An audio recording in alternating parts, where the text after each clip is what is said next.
저희가 올해 시작하면서 첫 주부터 이사야 40장 말씀을 묵상하기 시작했습니다. 특별히 이사야 40장 이후의 본문을 저희가 선택한 이유는 올해 우리 교회의 표어가 힘써 여호와를 알자인데, 성경 모든 부분이 다 하나님을 아는 데 도움이 되겠지만 특히 이사야 후반부에 있는 말씀들이 하나님께서 직접 누군가를 통해서 말씀하시는 것이 아니라 내가 말한다, 이런 식으로 직접 직설화법으로 말씀하시는 본문이기 때문에 다른 어떤 성경의 부분보다 하나님을 더 좀 풍성하게 알 수 있는 그런 본문이라고 생각했습니다. 오늘 본문 역시 마찬가지인데요. 오늘 본문에서도 하나님에 대해서 사실은 가장 중요한 내용이라고 할 수 있는 두 가지, 우리 하나님이 어떤 분이신가 하는 것을 너무 분명하게 우리에게 보여주십니다. 첫 번째로 우리 눈에 들어오는 내용은 우리 하나님께서 은혜와 긍휼이 풍성하시고 그래서 우리를 하나님의 잔치로 초대하신다라는 것입니다. 하나님의 초대.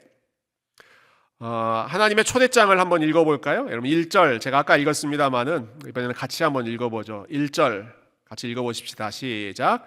오호라 너희 목마른 자들아 물로 나오라 돈 없는 자도 오라 너희는 와서 사 먹되 돈 없이 값 없이 와서 포도주와 젖을 사라. 아멘. 오라라는 표현이 여러 번 나오죠. 4번이나 나옵니다. 계속해서 하나님께서 오라, 오라, 또 오라. 이 말씀을 듣고 있는 청중들을 향해서 오라, 계속 나에게 오라라고 말씀하십니다. 그래 누가 올 수 있는가? 누구든 올 수 있습니다. 누구든 올 수 있습니다. 하나님의 그 초대의 대상에 자격 제한이 없습니다. 돈 없는 자도 오라. 값 없이 포도주와 젖을 살 수 있는 그러한 값이 없는 자도 오라. 돈이 없는 자도 그리고 능력이 없는 자도 누구든 좋다. 다 오라. 무조건적으로 하나님께서 초청하고 계시죠.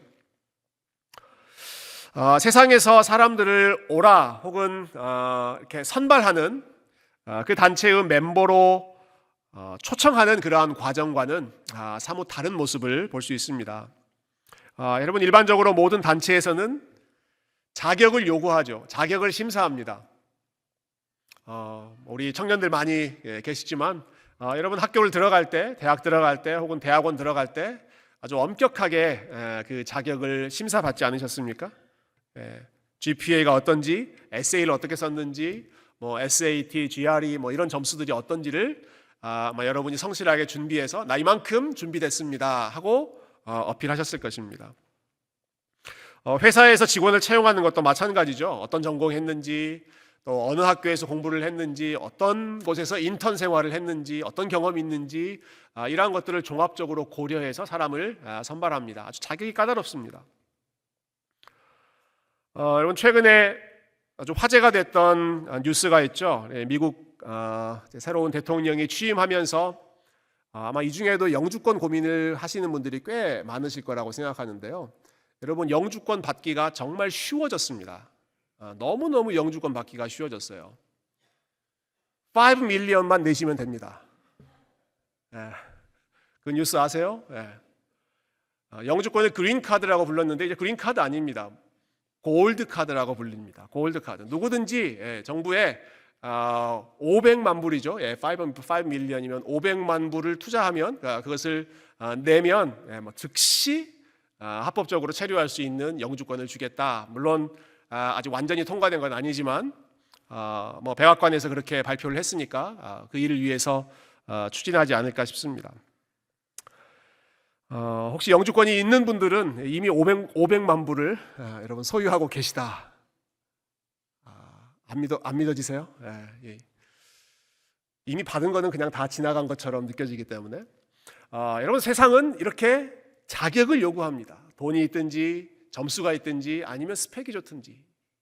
그런데 하나님께서 초대하실 때에는 오라, 나에게 오라, 이 풍성한 잔치에 참여하라 라고 말씀하실 때에는 하나님은 자격을 묻지 않으시고 어떠한 조건을 따지지 않으시고 누구든 오라 라고 말씀하셨습니다. 누구든 오라. 누구든 올 수 있다. 이 잔치에 참여할 수 있는 자격을 우리가 명문화시킨다면 아마 어떤 자격을 갖추었다라고 하는 것을 어필하는 것보다 사실은 나는 아무 자격이 없습니다 라고 하는 게 가장 좋은 자격일 것입니다. 하나님, 나는 빈손입니다. 나는 돈도 없고 나는 능력도 부족하고 나는 아무것도 없습니다. 그러나 하나님께서 그냥 오라고 하셨기 때문에 나는 믿음으로 나아가겠습니다. 그 은혜의 초청에 믿음으로 반응하는 것이 하나님의 잔치에 참여할 수 있는 유일한 자격입니다. 내가 빈손입니다 라고 하는 것을 하나님 앞에 알려드리는 것입니다. 그러나 사실 이것이 가장 어려운 일 중에 하나라고 생각합니다. 내가 자격이 없다, 내가 빈손이다 라고 하는 것을 인정하는 일 말이죠.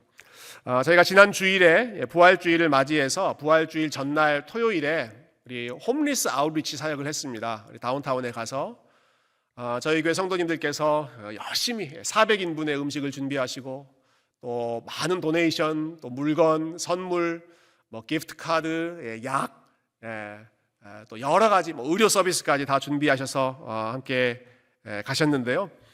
다운타운에 있는 공원에 가서 우리가 가져온 선물들을 다 진열해 놓고 누구든 와서 가져가실 수 있도록 했습니다. 그래서 줄을 길게 선 우리 홈리스 형제 또 자매님들께서 한 분 한 분 순서대로 오셔서 그것을 원하는 대로 가져가셨습니다. 얼마를 내고 가져가셨을까요? 얼마 내고 가져가셨을까요? 그냥 가져가셨습니다. 공짜로. 다 그냥 주는 선물이었기 때문에 공짜로 가져가시죠.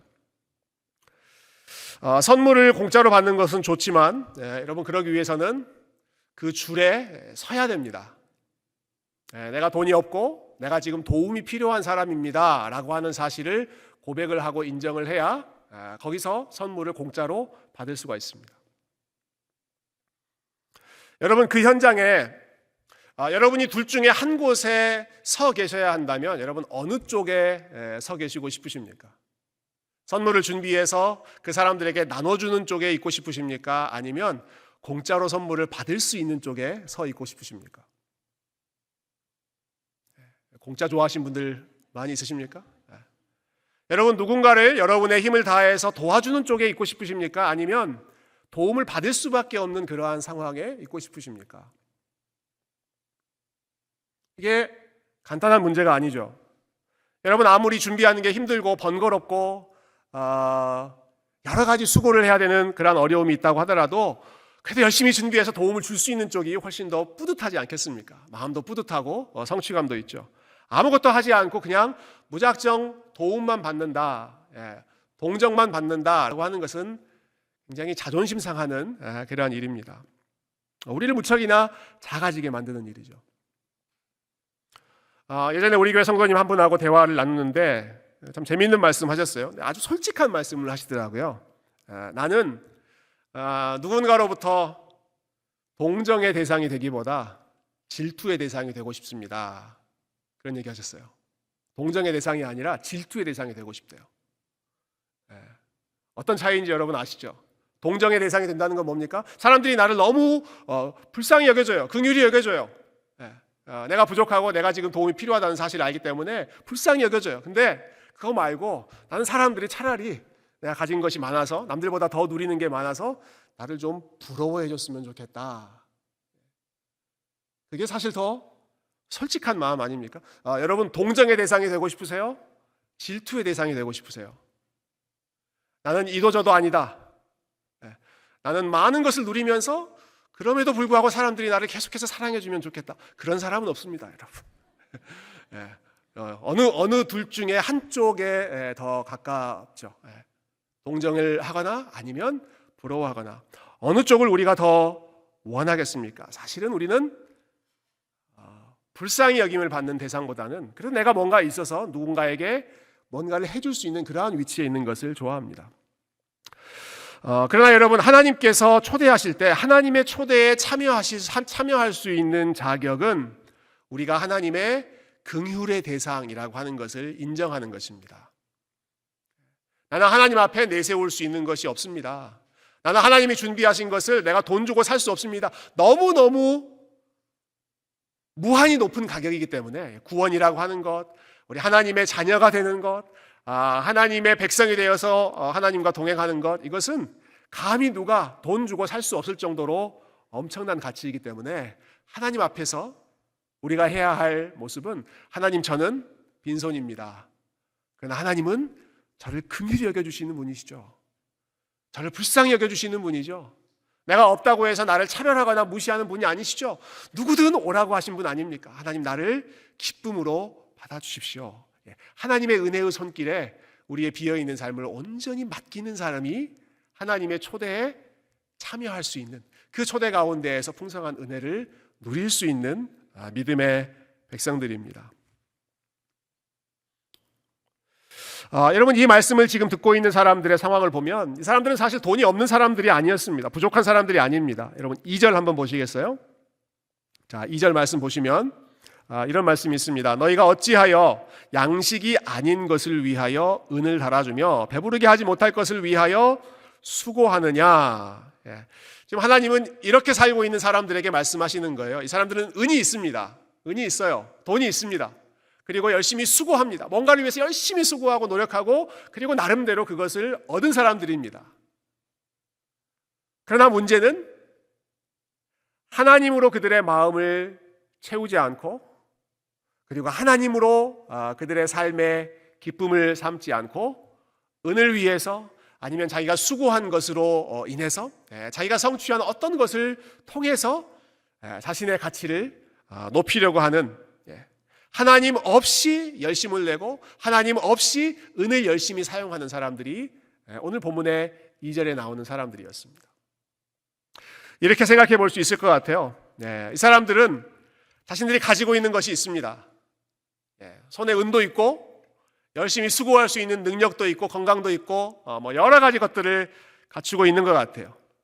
그러나 그러한 것들 때문에 오히려 하나님께서 원하시는, 하나님 앞에서 빈손과 빈 마음으로 가난하고 그리고 목마른 심정으로 나아가는 그 갈급함이 이 사람들에게는 없었습니다.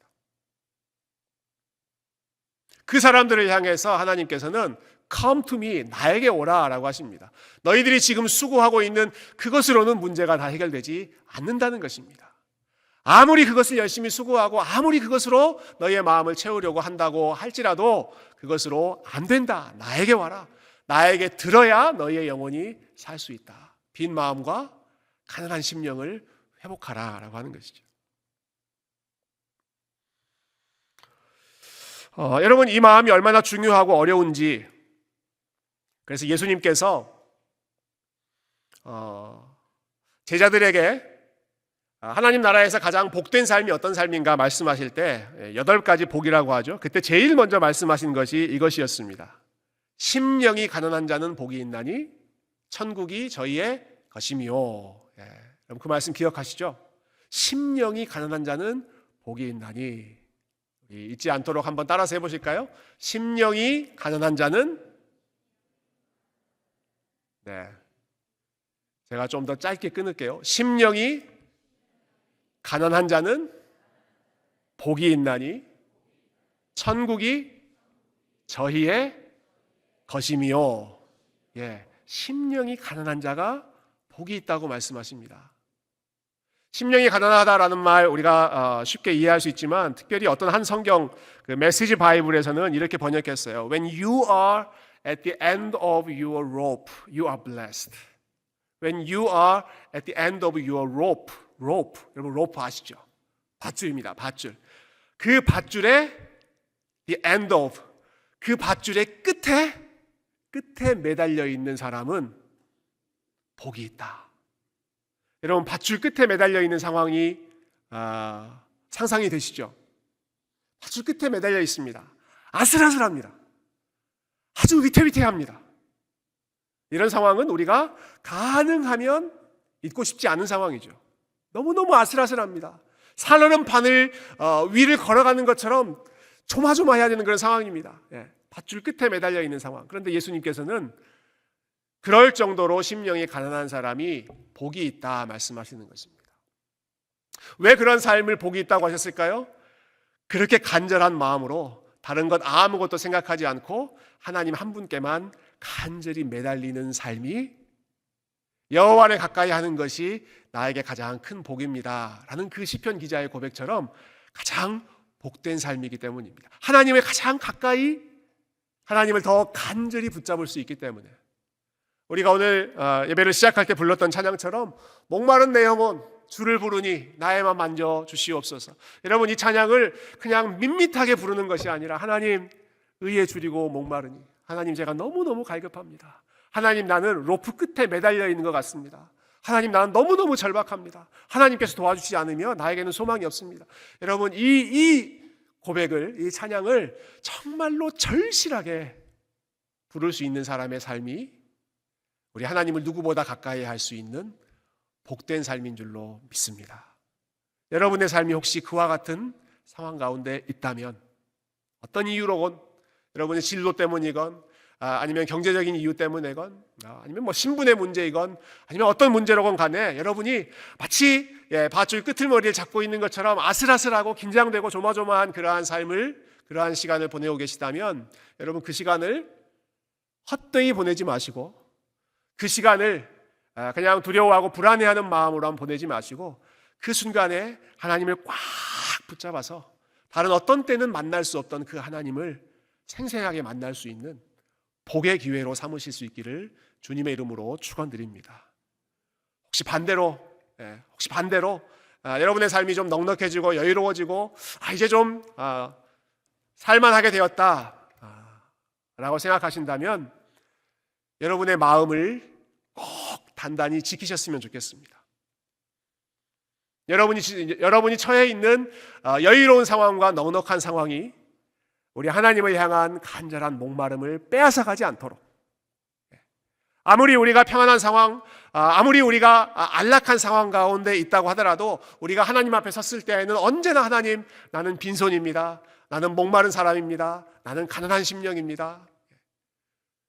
그 절박한 마음으로, 그 간절한 마음으로 하나님을 찾고 구할 수 있는 여러분, 그러한 믿음의 삶, 믿음의 성도님들이 되시기를 주님의 이름으로 축원드립니다. 우리 한 가지 더 하나님에 대해서 기억하고 싶은 말씀이 있는데요. 우리 앞부분에서 하나님의 은혜, 무조건적으로 초대하시는 하나님을 이야기했다면 우리 뒷부분에서는 우리 하나님의 주권에 대해서 더 많이 보여주고 있습니다. 우리 8절과 9절 말씀 읽고 우리 두 번째 내용 정리하도록 하겠습니다. 우리 8절과 9절 말씀 읽어볼까요? 시작. 이는 내 생각이 너희의 생각과 다르며 내 길은 너희의 길과 다름이니라. 여호와의 말씀이니라. 이는 하늘이 땅보다 높음같이 내 길은 너희의 길보다 높으며 내 생각은 너희의 생각보다 높음이니라. 아멘. 이것도 참 유명한 말씀이죠. 여러분, 처음에 말했던 말씀과 지금 우리가 방금 읽었던 말씀이 좀 상반된 것 같은, 좀 양면적인 차원이 있습니다. 하나님께서 오라고 하셨잖아요. 가까이 와라. 나는 가까이 있다. 난 너희들에게서 멀지 않다. 나는 가까이 있다 라고 말씀하셨어요. 누구든 나를 만날 수 있다라고 하셨어요. 그런데 8절과 9절에서는 그런데 나는 너희보다 한참 위에 있다라고 말씀하시죠. 내 생각이 너희의 생각과 다르다라고 하십니다. 하나님의 생각이 우리의 생각과 다르다는 것입니다. 내 길이 너희의 길과 다르다. 하나님이 생각하시는 길과 우리가 생각하는 길이 다르다는 것입니다. 마치 하늘이 땅보다 높은 것처럼 하나님의 길, 하나님의 생각, 그리고 하나님의 계획이 우리가 생각하는 우리의 생각, 길, 계획과 맞지 않다. 그러면 우리의 마음 가운데 어떤 생각이 들까요?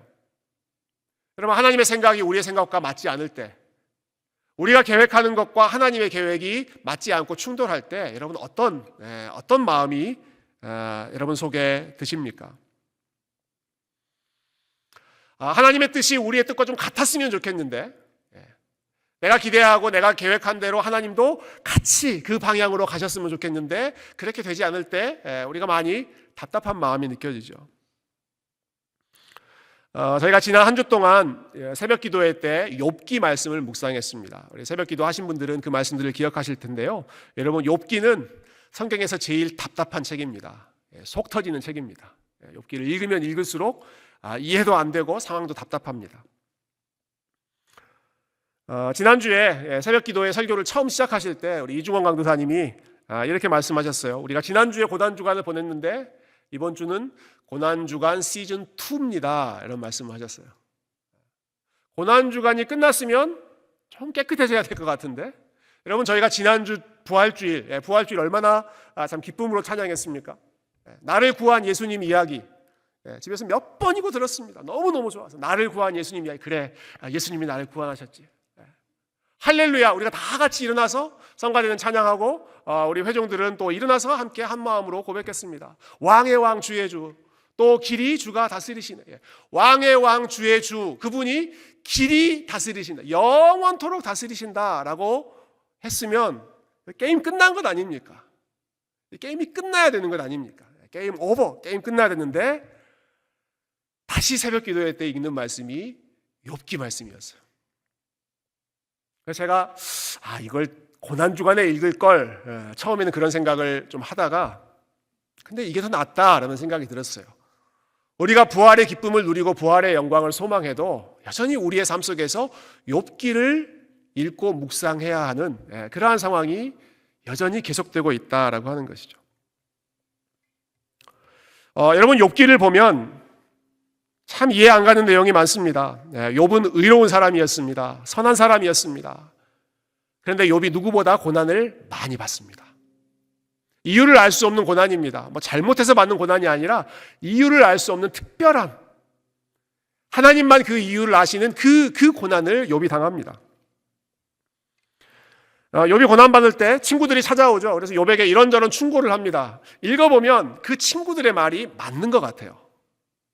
쭉 읽어보면 욥의 친구들이 하는 말이 이거 하나같이 다 옳은 말을 하는 것 같아요. 그런데 막바지에 가면 하나님께서 욥의 친구들이 했던 말은 다 잘못됐다라고 뒤집어 버리시죠. 반대로 욥이 그렇게 끙끙대면서 욥에게 일어났던 이 엄청난 일들 생각하면 이거 아닌데 라는 생각이 들고, 또 욥이 그 상황에서 보였던 반응, 어떤 때는 하나님께 항변하고 원망하고 자기가 태어난 날을 저주하고, 저러다가 어떻게 되는 거 아니야? 불안불안하고 믿음을 다 떠난 것처럼 보이는 모습이 욥의 모습입니다. 그런데 마지막 순간에 하나님께서 욥이 옳은 말을 했다라고 하세요. 모든 게 사실 다 뒤죽박죽이죠. 욥에게 일어난 일도 이해가 안 되고, 욥이 했던 말도 이해가 안 되고, 그리고 욥의 친구들이 했던 말이 맞는 것 같은데, 네가 잘못했으니까 벌을 받지, 그 말이 맞는 것 같은데 하나님은 그게 아니라는 거예요. 잘못해서 벌을 받는 게 아니라 또 다른 너희들이 알지 못하는 계획이 있기 때문이다 라고 하시죠. 욥기의 구절마다 온통 우리가 갖고 있는 생각과 하나님의 생각이 다르다는 그 충돌하는 과정을 계속해서 보여줍니다. 그러다가 마지막 순간에 결정적으로 하나님이 나타나시죠. 욥 앞에 폭풍 가운데 나타나셔서 하나님께서 수많은 질문을 쏟아 부으시면서 하나님이 얼마나 크고 위대하신 분인지를 보여주시고, 상대적으로 욥은 얼마나 작고 얼마나 부족한 존재인지를 보여주십니다. 여러분, 이런 내용이 우리가 별로 좋아하지 않는 내용입니다. 이러한 그 욥기에 나오는 하나님의 모습은 우리가 그렇게 좀 기쁘게 받아들일 수 있는 그러한 모습이 아닙니다. 왜냐하면 우리가 생각하고 우리가 계획하고 또 우리가 이해한 그러한 것들이 더 옳다고 생각하기 때문에, 하나님은 지금 뭔가 지금 잘못하고 계시고 이렇게 하셔야 되는데, 이렇게 하는 게 맞는데 라고 하는 생각이 우리의 내면 가운데, 우리의 삶 가운데, DNA라고 부를까요? 우리의 DNA 가운데 뿌리 깊게 박혀있기 때문에 그렇습니다. 여러분, 인간을 가리켜서 우리 생물학에서, 과학에서 인간을 정의할 때 이런 용어를 쓰죠. 그 다음에 뭡니까? 호모 사피엔스라고 부릅니다. 인간을 호모 사피엔스라고 부릅니다. 그 뜻이 무슨 뜻인지 아세요? 호모 사피엔스가 지혜로운 인간이라는 뜻입니다. 인간은 지혜롭다. 사람들이 스스로 인간은 어떤 존재인가 정의를 내릴 때 인간은 지혜롭다, 인간은 지혜로운 존재이다, 스스로를 그렇게 격상시켰습니다. 우리는 모든 것보다 지혜로운 존재다. 그러니까 모든 것이 우리의 뜻대로, 우리의 계획대로, 그리고 우리가 할 수 있는 방식대로 이루어져야 한다라고 주장하는 것이죠. 여러분, 그러나 정말로 우리가 지혜로운 존재입니까? 여러분, 우리가 세상에서 알지 못하는 것이 얼마나 많이 있고 또 이해하지 못하는 것들이 얼마나 많이 있습니까? 우리가 자주 사람과의 관계에서 하는 말 중에 하나가 난 저 사람을 도무지 이해할 수가 없어. 부부간의 관계에 계신다면 뭐 남편이 아내를 또 아내가 남편을 생각할 때 저 사람 생각을 도무지 같이 몇십 년을 살아도 이해할 수가 없어. 여러분, 부모님들은 자녀의 생각, 자녀의 마음을 이해하실 수 있으십니까? 우리 자녀들이 또 여기 많이 계실 텐데요. 자녀들은 부모님의 생각을 여러분 다 이해하고 다 수긍이 되십니까? 그렇지 않습니다. 이해가 잘 안 됩니다. 왜 이해가 안 될까요? 왜 잘 받아들여지지가 않을까요? 나는 지혜롭기 때문에, 내가 가지고 있는 지혜와 내가 가지고 있는 생각이 옳다는 전제를 가지고 모든 것을 바라보기 때문에 그 외에 다른 것들은 다 맞지 않는다라고 생각하는 거죠. 저 사람의 생각이 맞지 않고 저 사람의 반응이 옳지 않고 여러분, 같은 위치에 있는 사람도 이렇게 이해하고 생각하기가 쉽지 않은데, 여러분, 우리가 하나님을 어떻게 이해하고 하나님의 생각과 하나님의 계획을 어떻게 우리가 다 수긍할 수가 있겠습니까? 하나님의 뜻이 우리의 뜻과 맞는 것보다 하나님의 뜻이 우리의 뜻과 맞지 않는 것이 훨씬 더 자연스러운 일 아니겠습니까? 그분의 생각이 우리의 생각보다 한참 위에 있다면, 하나님의 뜻이 우리의 뜻보다 한참 더 위에 있는 것이라면 우리의 뜻대로 하나님께서 다 맞춰주실 거라고 생각하는 것이 사실은 더 무리수가 되는 생각이죠. 여러분, 성경은 지혜를 호모 사피엔스라고 말하지 않습니다. 호모 사피엔스, 인간이 지혜롭다라고 말하지 않습니다. 성경은 지혜를 여호와를 경외하는 것이 지혜의 근본이다라고 하셨습니다. 여호와를 경외하는 것이 지혜의 근본이다. 여호와를 경외한다는 것은 나는 하나님이 아닙니다. 나는 다 이해하지 못합니다. 나는 다 생각할 수 없습니다 라고 하는 사실을 인정하고, 하나님이 창조주이시고 하나님이 전적인 지혜를 가지고 계신다는 사실을 받아들이는 것이, 그리고 그분의 뜻을 기다리고 그분의 뜻을 신뢰하는 것이 정말로 여호와를 경외하는 지혜로운 사람의 모습입니다. 호모 사피엔스가 아니라 라틴어를 쓴다면 코람데오라는 말이 있습니다. 하나님 앞에서라고 하는 뜻입니다. 하나님 앞에서 우리 자신을 생각하고 하나님이 어떤 분이신지를 기억하면서 우리의 삶을 돌아보는 지혜가, 그 여호와를 경외하는 것이 가장 지혜로운 인간의 모습이죠. 물론 우리는 지금 이 순간에도 그러지 않았으면 좋겠다라고 하는 마음이 다분합니다. 하나님이 우리 뜻대로 똑같이 일해 주셨으면 좋겠고, 하나님의 생각과 계획이 우리의 생각과 계획과 똑같이 일치해서 우리가 기도한 대로 모든 것이 응답됐으면 좋겠고, 내가 계획하고 내가 예상하는 모든 그러한 일들이 그대로 이루어졌으면 좋겠다. 여러분, 그것이 우리의 솔직한 바람이죠.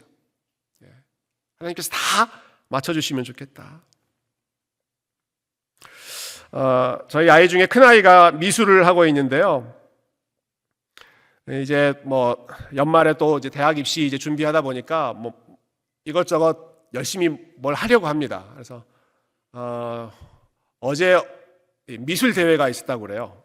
그래서 그 메이컨 도시에서 미술 대회가 있었는데 몇 주 전에 저한테 자기 토요일 날 거기 가야 된대요. 미술 대회에 참여를 해야 된다는 거예요. 제가 사정했죠. 야, 너 아빠가 목사인데 목사는 토요일이 제일 바빠. 아빠 설교 준비해야 돼, 토요일 날. 근데 무조건 가야 된대요. 기어이 가야 된대요. 상금이 있대요. 1등을 하면 4,000불을 받는데요. 가자, 딸아, 그랬습니다. 가자. 설교 준비를 토요일만 하니? 주중에 설교 준비 해놓으면 되지.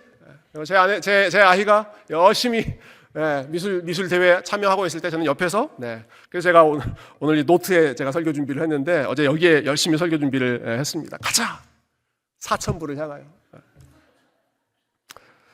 결과는 어땠을까요? 예, 빈손으로 돌아왔습니다. 혹시나 하는 마음으로 갔지만 역시나 이게 쉽지 않죠. 그런 장학금을 딴다는 것이 쉽지 않죠. 어제 어린이 축구 대회가 있었어요. 우리 자녀들이 열심히 준비해서 또 참여했습니다. 성적이 다 다릅니다. 1등한 팀도 있고 2등한 팀도 있고 3등한 그러한 그 에이지 그룹이 있는데 1등한 팀들은 아주 자신 있게 사진 찍었죠.